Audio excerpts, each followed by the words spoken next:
first question is very simple. What are you doing to improve yourself?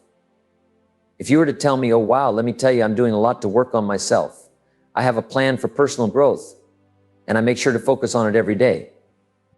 Then I'd say, great, we're in a good place because that's what really matters. You see, the question about what you're doing to grow is super important. It's not about being selfish, though it might seem that way at first. Some people might ask, why should I focus on myself first? The answer is simple. You can't give to others what you don't have yourself. So it's crucial to start with your own growth. If you're trying to lead others but don't have anything valuable to offer, to share or to teach, then you won't be able to succeed as a leader. After 40 years of focusing on my own growth, I can assure you that any success I've had is due to my commitment to personal growth. It's what has brought me to where I am today. So what are you doing to improve yourself? It's a really important question. Personal growth are all about working on yourself. And once you've answered that, the next question is, what are you doing to help others grow?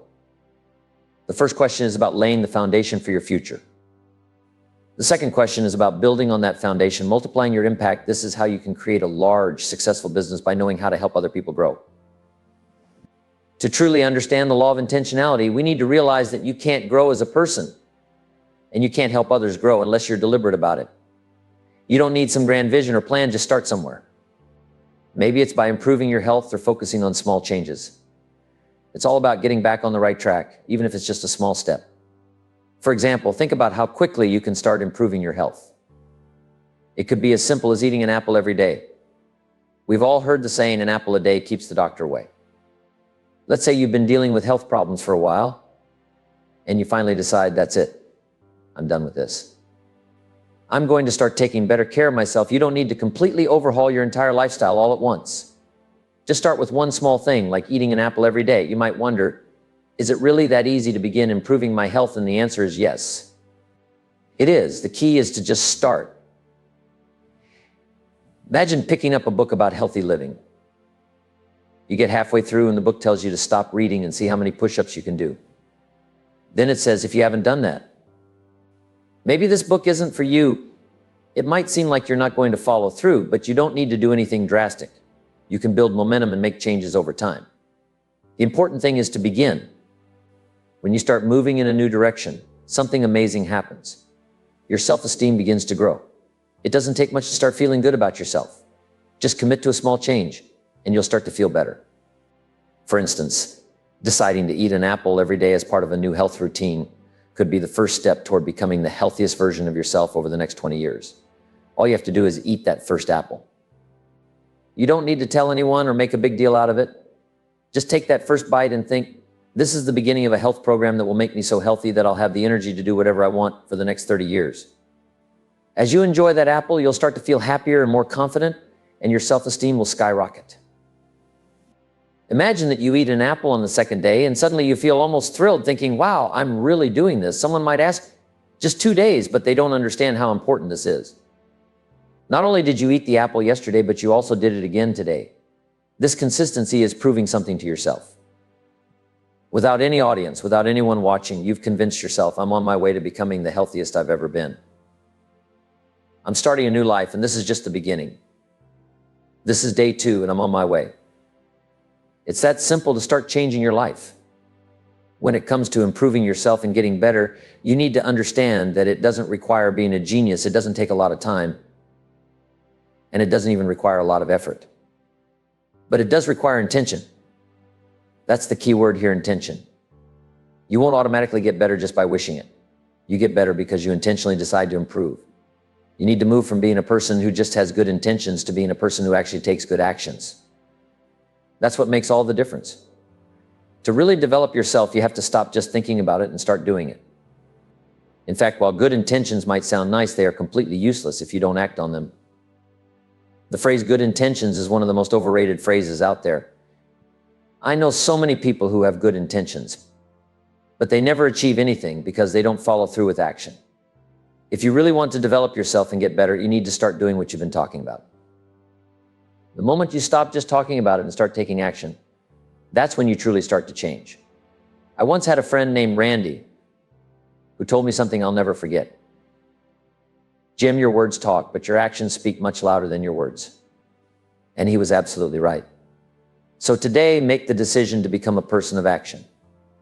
Self-discipline is a skill that anyone can learn through dedication and consistent practice. Although the process of building self-discipline is simple, it's not necessarily easy. With the right effort and persistence, anyone can become a great leader, boost their confidence, and achieve success. The truth is, you can develop any quality you consider important or necessary. For some, this might come naturally and be easier, while for others, it might take more time and hard work. But everyone has the natural ability to shape their character and personality in a positive way. This happens when you're clear about what you want in the future and are determined to keep going, even when things get tough or when you face setbacks. The steps to developing discipline are simple, though not easy. Anything truly valuable usually isn't easy. First, decide on one area of discipline that would be most beneficial for you in your career right now. Don't try to change multiple things about yourself at once or try to build several new habits all at the same time, no matter how tempting or useful they might seem. The key is to focus on just one area of discipline until it becomes a natural part of who you are. Once that happens, you can move on to the next area you want to improve. After you've picked a discipline to work on, start by imagining how you would act if you already had this habit or skill. Picture yourself in situations where you want to practice this discipline, behaving exactly as you would if you had already mastered it. Then, create a positive statement or affirmation to reinforce this new habit. Repeating this affirmation regularly will help you internalize the discipline. You'll start to believe in yourself more and see yourself differently. For example, if you want to become more punctual, you might say to yourself, "I am always on time. I arrive early for every meeting. I am always punctual for every appointment." By repeating this over and over, you embed it into your subconscious mind.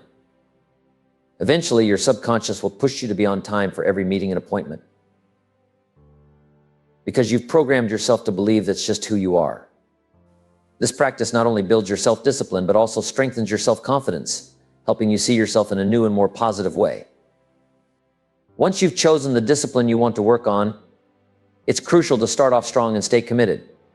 Make a firm decision not to allow any exceptions until this new discipline becomes a permanent part of your routine.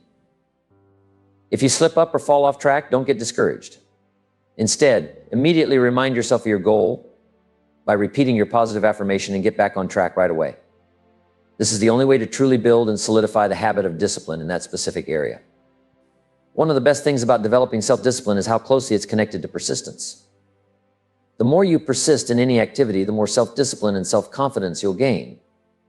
It's often said that persistence is self-discipline in action, and that's absolutely true. The more consistently you practice your chosen discipline, the more you'll start to like and respect yourself. You'll feel more confident, optimistic, and capable. As a result, you'll become more effective in every aspect of your life. When you develop strong leadership disciplines, you'll find yourself becoming a more powerful and resourceful leader. You'll accomplish more, feel more self-assured, and achieve higher levels of success in everything you do. Now let's talk about the way you think and the way I think, because your mindset plays a huge role in what you achieve in life. I want you to understand that there's more out there for you than what you have right now. Your future holds more potential and possibilities than anything you've experienced so far. In other words, I want you to adopt a mindset of abundance, not scarcity. Too many people focus on what they don't have, thinking in terms of lack or limitation. But it's important to think of abundance, to believe that there is always more available to you. Remember, as a man thinketh in his heart, so is he. Your thoughts shape your reality. So start thinking big, believing in abundance, and expect more out of life. You might be feeling like you're at a crossroads in your life, like you're stuck in a transition, not really sure what's coming next or where you're headed. And that's totally okay. It's normal to feel that way sometimes. But there's something important I want to tell you. Here's what I know for sure about life, and here's what I know for sure about you. There's so much more waiting for you. There's more ahead of you, more possibilities, more opportunities, more everything. And I want you to really understand that, because I believe it with all my heart. Now, to help you navigate through this uncertain time, I want you to focus on two key words. These two words are going to help clear things up and guide you forward. The first word is creativity, and the second word is flexibility. These are the two qualities you need to embrace to move into that world of more that's waiting for you. Let's talk about creativity first. When we think about creative people, we often assume they're just naturally talented or they have some special genius that lets them think outside the box. But here's the real truth about creativity. It's not just about talent. At the heart of a truly creative person is a deep belief that there is always an answer. No matter what problem they're facing, they trust that a solution exists. And it's that belief, that confidence that keeps them creative, that drives them to keep searching, keep trying, and keep thinking of new ideas. Creativity isn't just about coming up with something clever or unique. It's about having the mindset that there's always a way forward, always an answer to be found. So as you stand at this juncture in your life, remember these two words: creativity and flexibility. Embrace them, live them out, and they'll help you unlock all the more that's in store for you. Think about this for a moment. If you don't believe there's a solution to a problem, how creative are you really going to be? How long are you going to stick with that idea? How much effort are you going to put into trying to make it work, to develop it, to turn it into something bigger and better? The truth is, creative people believe deep down that there is always an answer. They've got this mindset that says, if I work hard, use my mind, and tap into my creativity, there's got to be something out there that I haven't figured out yet. There's always an answer waiting to be discovered. Now let's look at the word flexibility. Flexibility isn't just about finding one answer. It's about realizing there's more than one way to solve a problem. That's what makes it so powerful. There's not just one answer, but many possible answers. When you approach life with this understanding, you start to see that not only is there an answer to whatever you're facing, but there could be several answers. This means you're not locked into one way of thinking or one solution. You're open to exploring different possibilities. Someone asked me recently, Jim, you're always striving to be better. How do you handle doing your best? And I said, well, every day I do my best. At the end of the day, if I've given it my all, I can say, yeah, I did my best today and I'm proud of that. I like doing my best. But here's the thing tomorrow, that best becomes the foundation I build on. Best can always get better. You see, best only becomes a problem when you start thinking it's the ultimate achievement. You might feel tempted to celebrate it, to put it on a pedestal and say, this is it, I've reached the top. But here's the reality. Best is only the best if it's what you're doing right now. It's great to do your best, but you've got to understand that there's always something beyond your best. There's always a way to improve, to take it up a notch, to push a little harder, to reach a little higher. So while we celebrate doing our best, we shouldn't get too comfortable with it. Instead of resting on your best, keep striving for more. Keep pushing yourself to improve, because there's always room to get a little better, to excel a little more, to climb a little higher. Best is wonderful, but the journey doesn't stop there. There's always something better waiting if you're willing to go after it. When I meet people who say, this is as good as it's ever going to get, I can't help but feel sorry for them. I introduce myself and say, hi, I'm Jim. If you really believe this is the best it's ever going to be, that's a sad way to live. Should we bury you now? You've hit your peak, so everything else from here is just downhill. But no, that's not the way to think. You've got to understand that your best can always get better, and there's always more waiting for you. Creativity tells us that there's always an answer, and flexibility shows us that there's more than one answer. So even when you think you've figured it all out, when you think you've succeeded or reached your goal, remember this, you're not done yet. There's no finish line in life. Now, let's think about building a house. When should you start building? The answer is as soon as it's finished in your mind. You wouldn't start laying bricks without knowing what the house is going to look like, right? If you just started putting bricks together and someone asked, what are you building? And you replied, I have no idea, they'd probably think you've lost it. It might even suggest taking you somewhere safe to clear your head. The point is, it's entirely possible to finish something in your mind before you even start physically working on it. In fact, it would be a bit foolish to start a project without a clear vision of the end result. We as humans have this incredible ability to see the finished product in our minds before we begin the actual work.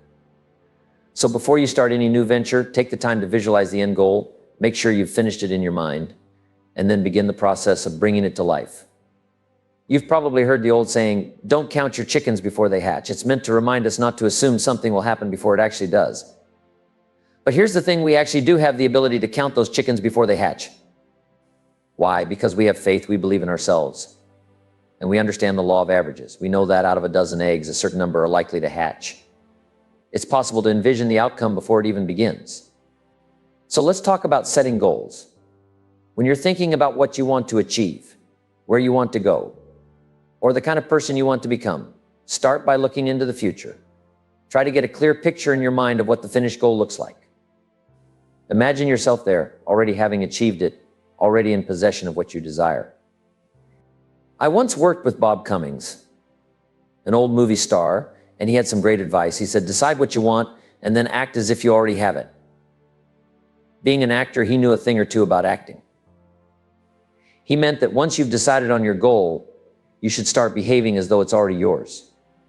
The reason we can do this is because not only can we imagine the end result, but we can also visualize the steps needed to make it real.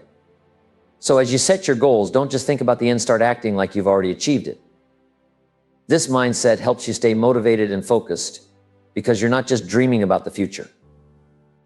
You're actively working toward making that vision a reality. We don't start something until it's already finished in our minds, but here's the amazing thing: humans have the unique ability to finish something before they even begin. This might sound a bit philosophical, but it's important to understand. Human beings are the only creatures on Earth with the incredible ability to change the course of their own lives. No other living thing can do this.